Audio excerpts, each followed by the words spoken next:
আমরা হইলাম কনকপুর পার্ট 1, আমরা ওয়ার্ড নম্বর 3।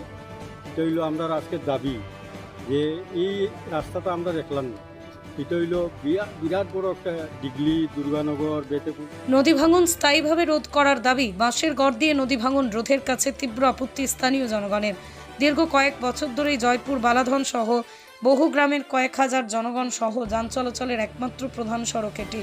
জয়পুর বাজারের নিকটবর্তী কনকপুর এলাকার বেশ কিছু স্থানে নদী ভাঙনের ফলে পূর্ত সড়ক গ্রাস করতে চলতে উক্ত স্থানের নদী ভাঙন স্থায়ীভাবে রোধ করতে বিগত কংগ্রেস সরকারের আমল থেকে দাবি জানিয়ে আসলেও আজ পর্যন্ত এই ভাঙন রোধে কোনো সমাধান হয়নি। এবারে প্রবল বৃষ্টিপাতের ফলে নতুন করে পূর্ত সড়কের পাশে ভাঙন ধরেছে, কিন্তু বিভাগীয় কর্তৃপক্ষ কয়েকটি বাঁশের কাজের গড় দিয়ে উক্ত ভাঙন স্থল রোধ করার কাজে হাত দিলে স্থানীয় জনগণ তাদের প্রতিবাদে নামেন এবং বাঁশের গড়ের কাজ বন্ধ করার দাবিতে পাশাপাশি তারা স্থায়ী ভাঙন রোধের দাবি তোলেন।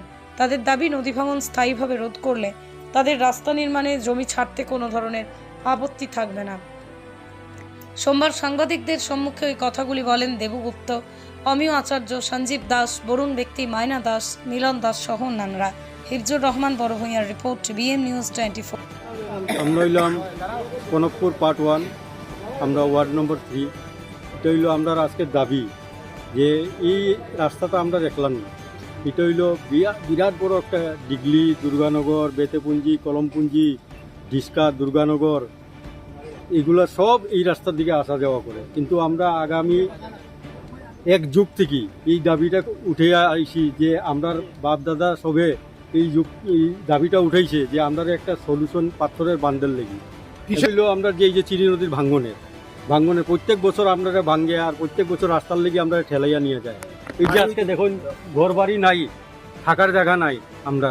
আর এই মেমোরেন্ডামটা আমরা আগামী 6 মাস আগে আমরা কৌশিকায় মহাশয়ের কাছে দিছিলাম, এখানে করিয়া তাই আমরা আশা দিছিলা যে আমরা এই কাজটা করবো কুইয়া। কিন্তু আজকে দেখা যায় এই যে জেসিপিএ এক হাত বাস গাড়িয়া আর এই যে নদীর ভাঙ্গনের রোধ করে, কিন্তু এটা কি সম্ভব অত বড় ভাঙ্গনের?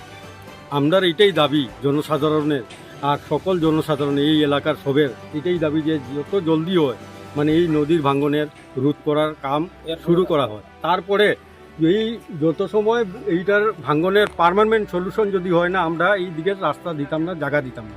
কেন কত দিতাম, দিতে দিতে আজকে ঘর বাড়ি নাই, কিছু নাই আমরা।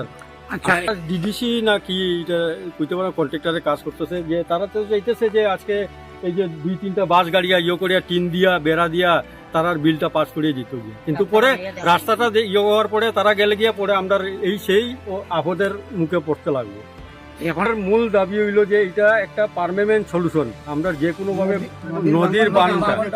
নদীর বানটা আর 2 নম্বর আমরা এই সাইডের একটা ড্রেন দিলে আমরা না স্যার, এটা তো খালি ছেপ দিয়ে মানে কি করবো কাঁচা বাসায় মানে আমরা আলু বাচ্চাটা যেরকম চকলেট দিয়া বুঝানি এইটাই আর কি সেই মার্কেট।